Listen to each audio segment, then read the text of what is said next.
চালু হওয়ার 15 বছরেই একাধিক পিলারে চওড়া ফাটল।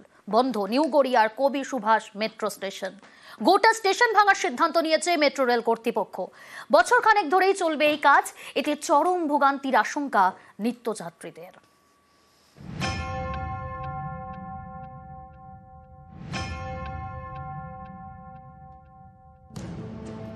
নিউ গড়িয়ার কবি সুভাষ মেট্রো স্টেশন দক্ষিণের প্রান্তিক স্টেশন। এখান থেকে দুটি রুটে মেট্রো যাতায়াত করে, একটি রুটে দক্ষিণেশ্বর, আরেকটি রুটে বিমানবন্দর। এই বিমানবন্দর রুটটি এখনো পর্যন্ত চালু হয়নি, আপাতত রুবি পর্যন্ত যাতায়াত। এরকম গুরুত্বপূর্ণ একটি মেট্রো স্টেশনের পিলারে ফাটল, সেটাও চালু হওয়ার 15 বছরে। সম্প্রতি কবি সুভাষ মেট্রো স্টেশনের 11, 16, 17 এবং 20 নম্বর পিলারে চওড়া ফাটল ধরা পড়ে। এছাড়া প্ল্যাটফর্মের শেডে ফুটো এবং মেঝেতে গর্ত। বিপদ এড়াতে গোটা স্টেশনটাই ভেঙে ফেলার সিদ্ধান্ত নিয়েছে কলকাতা মেট্রো রেল কর্তৃপক্ষ। ফলে সোমবার সন্ধ্যে থেকে কবি সুভাষ মেট্রো স্টেশন বন্ধ। এর জেরে নিত্যযাত্রীদের হয়রানির এক শেষ। বলছে এখন বন্ধ আছে, এটা চলবেই না। কালকে এসেছি, কালকে সেম জিনিসই হয়েছে না, এটা সেই বিষয়ে কিছু বলিনি। যাত্রীদের এমনি তো সমস্যা হচ্ছে, আরও ডবল এটা বন্ধ বলে আরও সমস্যা হয়ে গেছে। মেট্রো কর্তৃপক্ষের সিদ্ধান্ত, কবি সুভাষ মেট্রো স্টেশনটি নতুন করে তৈরি হবে। এর জন্য টেন্ডার ডাকা হয়েছে। নতুন স্টেশন তৈরি করার জন্য খরচ ধরা হয়েছে 10 কোটি টাকা। নিউ গড়িয়ার কবি সুভাষের আগের স্টেশন শহীদ ক্ষুদিরাম। ঢালাই ব্রিজের কাছে এই স্টেশন পর্যন্ত মেট্রো চলাচল করছে। শহীদ ক্ষুদিরাম স্টেশন পার করে রেল লাইনের ক্রসিং, সেখান থেকে ট্রেন ঘোরানো হচ্ছে। নতুন স্টেশনের কাজ শেষ হতে হতে প্রায় 1 বছর।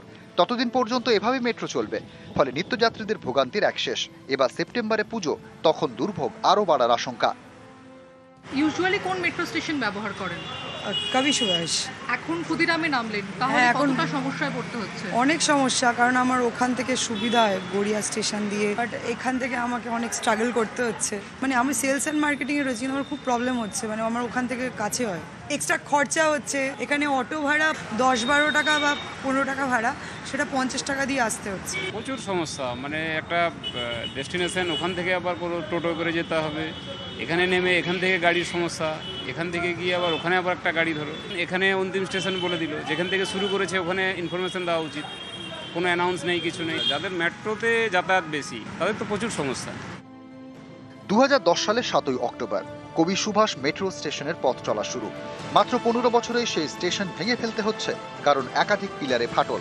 তবে মেট্রো রেল কর্তৃপক্ষের দাবি, কিছুদিন আগেই তারা সিদ্ধান্ত নিয়েছে কবি সুভাষ মেট্রো স্টেশন সংস্কার করা হবে। কোনো কনক্রিটের স্ট্রাকচার, সেটা আরসিসি হোক, সেটা বিকাশ কনক্রিট হোক, সার্ভিস লাইফ 100 বছরের কাছাকাছি। যার 100 বছর যাওয়ার কথা, তার যদি 15 বছরে ক্র্যাক হয়, বুঝতে হবে হয় তার নির্মাণের ক্ষেত্রে ত্রুটি ছিল, অথবা তার রক্ষণাবেক্ষণের ক্ষেত্রে ত্রুটি ছিল। আর একটা সম্ভাবনা থাকে যে যদি অগভীর ভিতের উপরে সেগুলো তৈরি হয়, তাহলে অনেক ক্ষেত্রে যে ডিফারেন্সিয়াল সেটেলমেন্টের জন্য হচ্ছে এই ধরনের ক্র্যাক আসতে পারে। এই ধরনের ক্র্যাক কখনো একদিনে ঘটে না। আমার নিজের মনে হয়েছে রক্ষণাবেক্ষণের ক্ষেত্রে যে শিডিউল অফ মেইনটেনেন্স ফলোড হয় মেট্রো রেলের, সেটা অপর্যাপ্ত। নিউজ 18 বাংলা।